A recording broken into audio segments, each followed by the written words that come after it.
Hello. We hope you're enjoying your stay at Toshi's place. To help you make the most of your time in Kamakura, we've prepared the sightseeing guide. Today, we'll introduce you to Inamuragasaki Onsen. Okay, let's dive into this incredible spot. Just imagine a place where, history kind of whispers through these golden waters, where you get these really breathtaking coastal views meeting, well, deep relaxation. And it's all right here in Kamakura. We're talking about Inamuragasaki Onsen. It's a truly unique, natural hot spring escape right by the sea. It's definitely more than just a bath. It's an experience that lets you really soak up the spirit of this historic city. Yeah, what's really fascinating about it is how this one single location, it just weaves together so many amazing things. You've got rare geology going back ages, captivating samurai legends, and of course, a really special, almost therapeutic bathing experience. It's such a perfect example of connecting with Japan's deep traditions and, well, its natural wonders all in one peaceful spot. You're definitely in for a treat with this one. So let's jump right in. What is it that makes Inamuragasaki Onsen so special? It's famous, I hear, for its golden moor water. That name alone sounds pretty intriguing, doesn't it? What's the story there? It really does. And yeah, this isn't just any old hot spring you might find. It holds a very rare distinction, actually. It's classified scientifically as a moor spring. That's a type of bicarbonate coal mineral spring. And for the longest time, I mean, the only other places known to have these specific springs were way up in Hokkaido at Tokichigawa Onsen and the famous spa town of Baden-Baden over in Germany. So finding one right here, sort of nestled by the ocean in historic Kamakura, that truly makes it an exceptional natural find, like discovering a hidden gem. Wow, that really is unique, a global rarity practically on our doorstep. Okay, but what actually gives the water that golden color? Is it something you can really see? And are there any cool stories or legends about this golden thing? Oh, absolutely. The golden tint is, well, it's subtle, but it's definitely there. People often describe it as a soft, kind of amber glow, especially when the light hits it just right. And yes, the local legends have a wonderful explanation for its nickname, golden water, or ugan no yu in Japanese. The story goes that the name comes from these occasional traces of what locals believe is actual gold dust floating in the water. This idea probably stems from the area's iron-rich geology and all that black sand you see along the coast. Just imagine maybe bathing in actual golden water. It adds this kind of magical feel to the whole thing, doesn't it? It connects nature and folklore in a way that feels very, very Japanese. Okay, now here's where it gets really interesting for me, connecting that water to Kamakura's deeper history. Beyond the spring itself, the ground you're walking on in this area holds these ancient, almost mystical secrets. Ever heard of magnetic sand? Ah, yes. The black sand beaches along the Inamuragasaki coast are just fascinating geologically. They're incredibly rich in iron. So much so that if you took a magnet down there, just a regular magnet, the sand would literally jump up and stick to it. It's a fun little thing you can actually try yourself if you go down to the beach. But this iron sand isn't just a cool trick. It's a really vital piece of Kamakura's history. Wow. So this magnetic sand, it's not just a geological quirk, it links directly to Kamakura's samurai past. How does that work? What does it mean for the city's story? Precisely. This special iron sand is called satetsu, was supposedly a key ingredient for forging swords back in the Kamakura period, like, around the 12th to 14th centuries. And here's where the legend gets really good. People whisper that the legendary swordsmith Masamune. The Masamune? No way! Yes. The one whose blades are famous for being unbelievably sharp and beautiful. Legend says he might have crafted his masterpieces right here, possibly using this exact satetsu. Just think about that. You're standing on the very ground that might have supplied the raw material for some of Japan's most famous swords. Swords that literally shaped history. And there's even an old place named nearby, Kanayama, in Gokurakuji, which sort of hints at maybe gold mining or some kind of mineral extraction in the past. It reinforces this idea of hidden riches. It makes you wonder, what other secrets about samurai skill and ingenuity might still be hidden in these ancient sands. It's a powerful link to the past. That's truly incredible history, tying the land right to the samurai legacy. Okay, let's switch gears a bit. Let's talk about what this golden water actually does for you. History and legends aside, why is it supposed to be so good for your skin? What are the sort of practical benefits? Right, the tangible benefits. Well, the water at Inamuragasaki is remarkably good for you, almost like a natural beauty treatment. It has exceptionally high levels of bicarbonate ions. The number is 177 milligram per kilogram, very specific, plus metasilicic acid. Now, these compounds are fantastic for your skin. They help with deep cleansing, serious hydration, and they give you that beautifying effect people talk about. Your skin feels incredibly smooth, soft, and just looks healthy.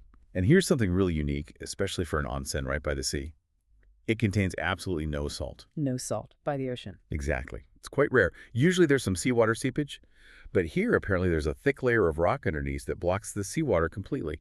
So the result is this wonderfully light, non-sticky feeling after your bath, not that slightly slick feeling you sometimes get.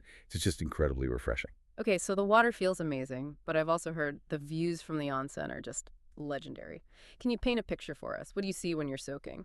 Oh, absolutely. The views are a massive part of the experience. Truly spectacular. No. From the main indoor bath, you get these huge, sweeping panoramas of Sagami Bay. You can see the island of Enoshima clearly. And on a good day, you get that iconic silhouette of Mount Fuji in the distance. Wow. Yeah. And just imagine sinking into that warm, golden water as the sun starts setting, casting these incredible oranges and pinks across the sky, all reflected in the bay. It's honestly breathtaking. It's a memory that really sticks with you. And then at night, Enoshima lights up, and it transforms into this sort of dreamlike, sparkling view across the water. Now, the open-air bath, the Rotenburo, it does give you that lovely fresh air feeling, but the privacy fencing means you don't get quite the same grand vista as from inside. So definitely try both. And they have a sauna too, right? And a cold bath that uses the same spring water. Yeah. It sounds like you can really make a whole relaxation circuit out of it. That's exactly right. It's designed for that kind of complete wellness experience. You know, soak in the hot spring, then maybe hit the sauna to purify a bit, then take a quick plunge into the cold bath. That cold bath uses the direct spring source water, so it gives you that invigorating contrast. It's great for circulation and leaves you feeling totally refreshed and awake. It really boosts the whole therapeutic effect. Okay, I'm sold. So if you're ready to dive in and experience this mix of history, beauty, and relaxation, what do you need to know before you go? Any tips for making the most of it? Right, practicalities. First thing, this is important anywhere in Japan, is proper bathing etiquette. Always, always rinse yourself off thoroughly at the washing stations before you get into the main bath. It's just basic courtesy and hygiene. And here's a pro tip for this particular onsen. To really maximize the benefits of that special golden water, they actually recommend not showering again after you soak. Oh. Yeah. Just gently pat your skin dry with a towel. The idea is to let all those beneficial minerals absorb properly.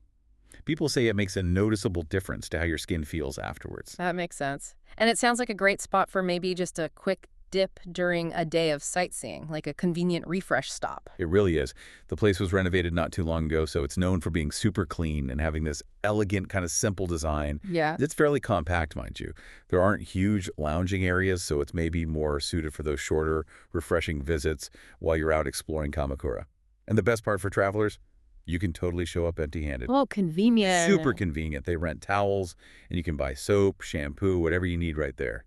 So no need to pack a separate onsen bag. Just pop in. What about families? If people are traveling with younger kids, are there options or any age roles we should know about? Good question. That's important to know.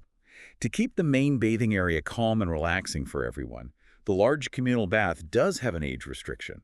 Children under 13 aren't allowed in the main bath, even if they're with an adult, but families are definitely still welcome. They have a private family bath you can rent. It's perfect for families with kids over 4 years old, though it's not set up for babies still in diapers, just so you know.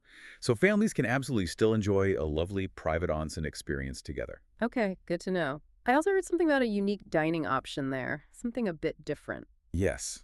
Another really nice touch. On the first floor, there's this ethnic restaurant called Ninai.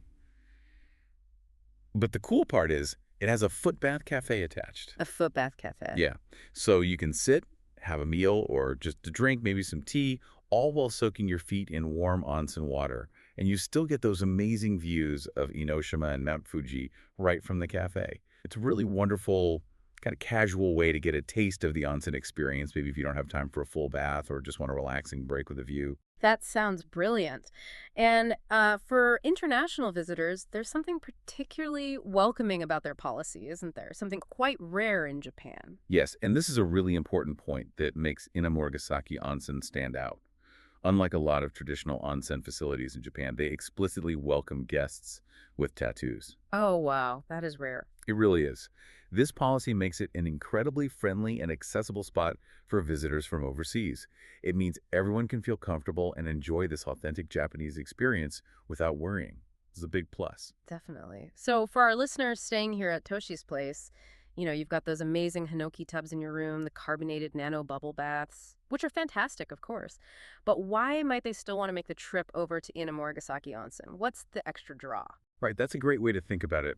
While Toshi's place gives you that incredible, luxurious, totally private bathing experience right in your room, Inamuragasaki Onsen offers something different, but just as valuable, I think. It's a more expansive experience. You get those wide-open scenic views.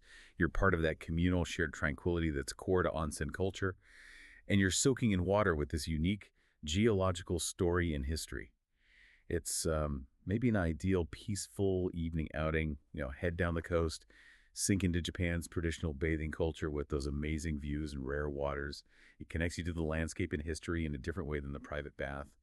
And after your soak, you're right near Inamuragasaki Park, which is famous for its absolutely stunning sunsets. So you can wander over there afterwards, watch the sun dip into the ocean.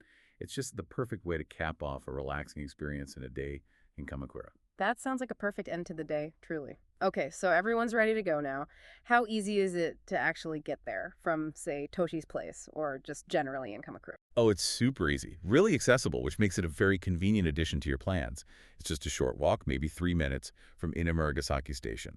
And that station is on the Inuden line, which is that charming little train that runs along the coast. Taking the Inuden is an experience in itself, honestly, with all the lovely views. Right. The journey is part of the fun. Exactly. And if you happen to be driving, they do have free parking available for up to 2 hours. So you've got options. Great. And finally, the practicals. Hours and cost. How do people plan their visit? Okay, so it's open every day from 9 in the morning until 9:00 at night. Last admission is at 8:00 p.m., so you have a good window. Entry to the main public bath is 1,500 yen per person, which is pretty standard.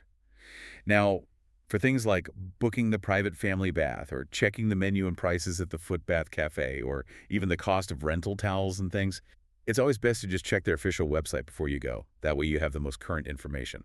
What did you think? We hope the rest of your stay at Toshi's place will be filled with wonderful memories. So as you map out your amazing time here in Kamakura, are you thinking you might experience that ancient allure, those unique benefits of Inamuragasaki Onsen's golden waters, soaking in all that history and beauty? Yeah, it leaves you with a question, doesn't it? How will you let yourself really sink into that amazing blend of nature's touch, the whispers of history, and just pure relaxation that makes this spot by the sea so special?